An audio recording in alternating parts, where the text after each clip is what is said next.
Hello friends, welcome to our channel. આજે આપણે princess cut બ્લાઉઝનું cutting કરશું.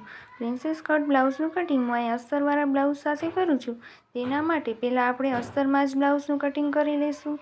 આ રીતે મેં અસ્તરને રાખી લીધું છે. બંધ ઘડી મેં મારી સાઈડ રાખેલી છે. હવે આપણે બ્લાઉઝની લંબાઈને લઈ લઈશું. બ્લાઉઝની રેડી લંબાઈ 14 ઇંચ છે. જ્યારે 1 ઇંચ એક્સ્ટ્રા આપણે સિલાઈ માટે લઈશું, એટલે 15 ઇંચ પર હું અહીંયા માર્ક કરું છું. હવે શોલ્ડર આપણે અહીંયા હું 5 ઇંચના લઉં છું. પાછળનું ગળું વધારે પડતું ડીપ હોય તો આપણે 5 ઇંચના શોલ્ડર લઈ શકીએ છીએ.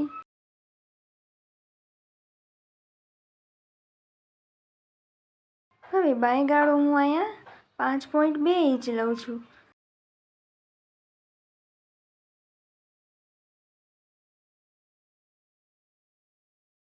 હવે અહીંયા આપણે આ રીતે લાઈનને દોરી લેશું.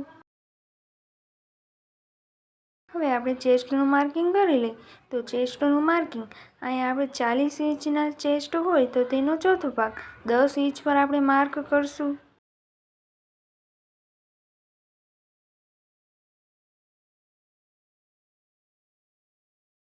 આ લાઈનને આપણે આ રીતે જોઈન્ટ કરી લેશું. આપણે કમરનું માર્કિંગ કરશું.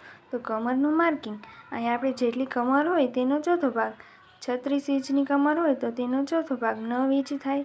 9 ઇંચ પર માર્ક કરશું. હવે 1 ઇંચ આપણે ટક્સ માટે, એટલે આ 10 ઇંચ પર આ રીતે માર્ક કરીને આપણે આ લાઈનને પણ જોઈન્ટ કરી દઈશું.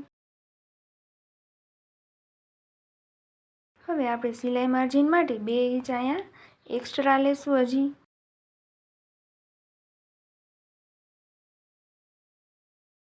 આ લાઈનને પણ આપણે જોઈન્ટ કરી લઈશું.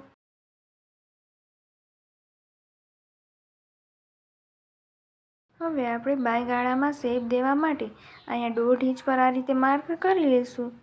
હવે આ રીતે મેજર ટેપને રાખી અડધી આપણે ફોલ્ડ કરી લઈશું. જ્યાં આપણે ફોલ્ડ કરી છે ત્યાં આ રીતે માર્ક કરી દઈશું.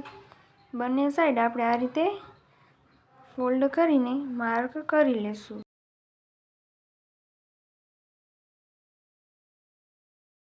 આ રીતે રાઉન્ડ શેપ આપી દઈશું.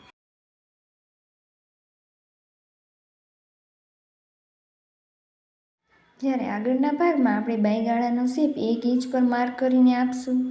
હવે આપણે ગળાનું માર્કિંગ કરીએ તો ગળાની પહોળાઈ હું અહીંયા 2 ઇંચ લઉં છું.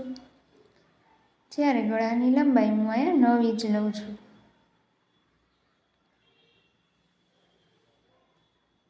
નીચેની તરફ ગળાની પહોળાઈ હું અહીંયા 2.5 ઇંચ રાખું છું.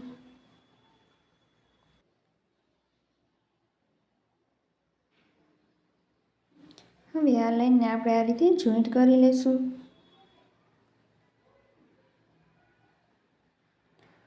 આ રીતે બોક્સ બની જાય પછી તેમાં આપણે રાઉન્ડ શેપ આપી દઈશું.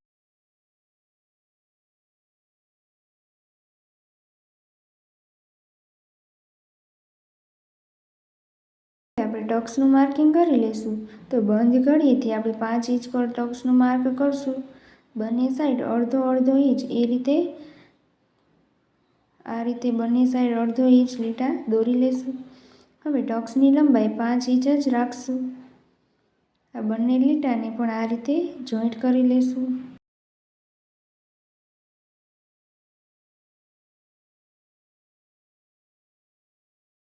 આ રીતે આપણે 1 ઇંચનો ટક્સ લેવાનો રહેશે. આ આપણું સિલાઈ માર્જિન માટે રાખેલું છે. હવે આપણે પાછળના ભાગનું કટિંગ કરી લઈશું. ગળાનું કટિંગ હું અત્યારે નહીં કરું. આગળનો ભાગ દોરાઈ જાય પછી આપણે ગળાનું કટિંગ કરશું.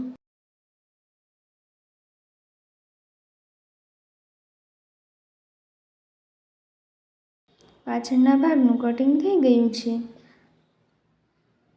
હવે મેં આ ખુલ્લી ઘડી મારી સાઈડ આ રીતે રાખી લીધી છે. હવે અહીંયા અડધા ઇંચ પર આ રીતે માર્ક કરી લઈશું. સીધી લાઈન આપણે દોરી લઈશું. આ આપણે હુકાઈ પટ્ટી વાળવા માટે જે સિલાઈમાં જશે તેના માટે રાખેલું છે.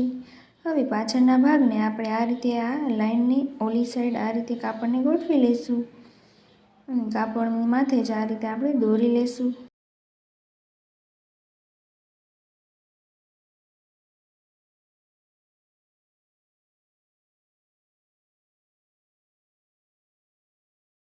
આ રીતે આગળનો ભાગ દોરાઈ ગયો છે. હવે આપણે બાયગાળાનો શેપ દેવા માટે પહેલાં આ રીતે આપણે બોક્સ બનાવી લઈશું. હવે 1 ઇંચ પર માર્ક કરી લઈશું. બાયગાળાનો શેપ આપી દઈશું. હવે આપણે ગળાનું પણ માર્કિંગ કરી લઈશું. 2 ઇંચ આપણી ગળાની પહોળાઈ છે, જ્યારે લંબાઈ હું અહીંયા 5.5 ઇંચ રાખું છું.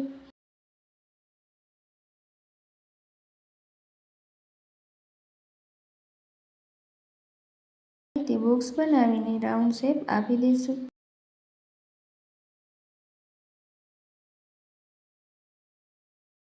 આપણે બાયગાળા સાઈડ ઉપરની તરફ 1 ઇંચ પર માર્ક કરશું અને નીચેની તરફ આપણે 2 ઇંચ પર માર્ક કરી લઈશું. આપણે પ્રિન્સેસ કટના ટક્સ માટે જે સિલાઈમાં કાપડ જશે તેના માટે માર્કિંગ કરીએ છીએ. આ લાઈનને આપણે આ રીતે જોઈન્ટ કરી લઈશું. હવે નીચેની તરફ પણ આપણે 1 ઇંચ એક્સ્ટ્રા લઈશું. હેવી બોડી હોય તેના માટે આપણે આ 1 ઇંચ એક્સ્ટ્રા લેવાનું હોય.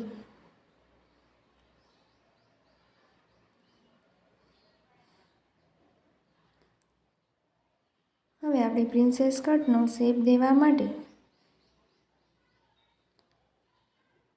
અહીંથી 3.5 ઇંચ પર માર્ક કરશું.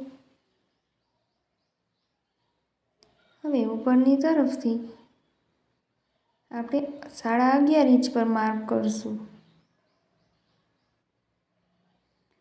અહીંયા આપણે 3.5 ઇંચ લીધું તો ઉપરની તરફ આપણે અહીંયા 4 ઇંચ પર માર્ક કરીને આ લાઈનને પણ આપણે જોઈન્ટ કરી લઈશું. અહીંથી આપણે પ્રિન્સેસ કટનો શેપ આપી દઈશું.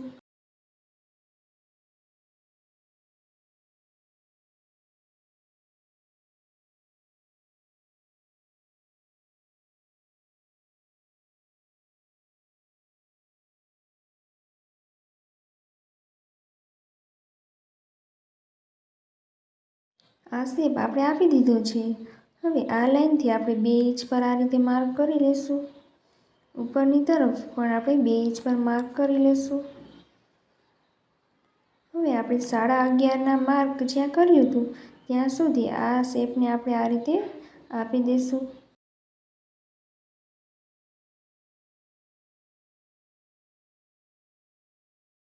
આ રીતે આપણે પ્રિન્સેસ કટ બ્લાઉઝનો શેપ અપાઈ ગયો છે.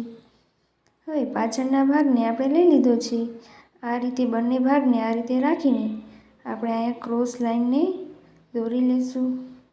આ રીતે ક્રોસ લાઈન દોરવાથી આપણા બ્લાઉઝને એકદમ પરફેક્ટ ફિટિંગ આવી જશે. આગળનો ભાગ આપણે દોરાઈ ગયો છે. હવે આપણે આગળના ભાગનું કટિંગ કરી લઈશું.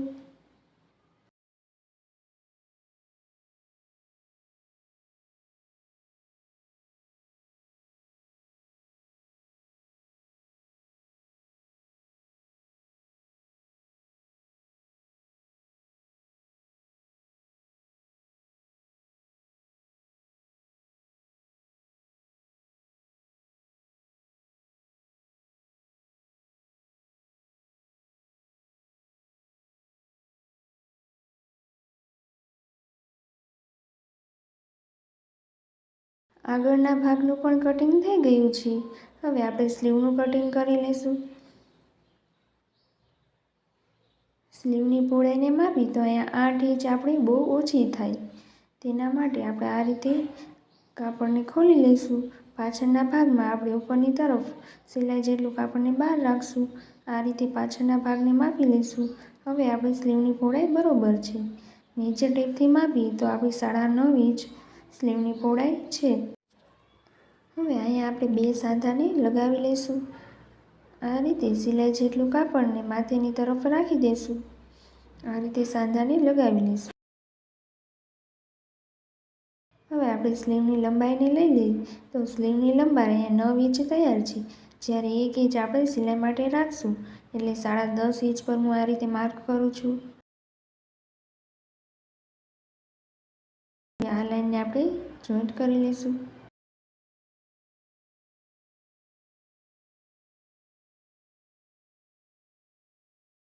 ખુલ્લી ઘડીએથી આપણે 3 ઇંચ પર એક માર્ક કરી લઈશું.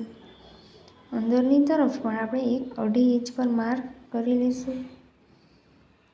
હવે આપણે સ્લીવનો શેપ દોરી લઈશું.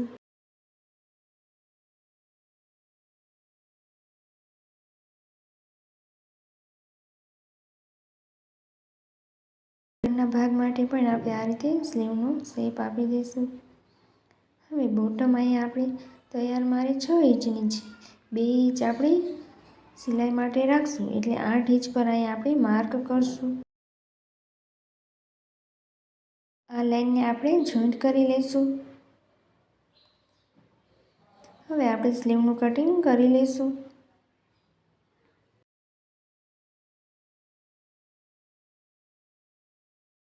હવે આગળના ભાગમાં જે શેપ આપવાનો હોય તે હું અત્યારે નહીં આપું, આ સાંધાને જોઈન્ટ કરી પછી જ આપીશ. હવે પાછળના ભાગને મેં આ રીતે લઈ લીધો છે. તેના ઉપર આગળનો ભાગ રાખીને આપણે જોઈ લઈશું. આ રીતે આપણે પ્રિન્સેસ કટ બ્લાઉઝનું કટિંગ થઈ ગયું છે. નેક્સ્ટ વિડીયોમાં આની સિલાઈ કેમ થાય તે પણ જોશું. જો તમને મારો આ વિડીયો યુઝફુલ લાગ્યો હોય તો લાઇક, શેર અને સબસ્ક્રાઈબ જરૂર કરજો. Thank you for watching.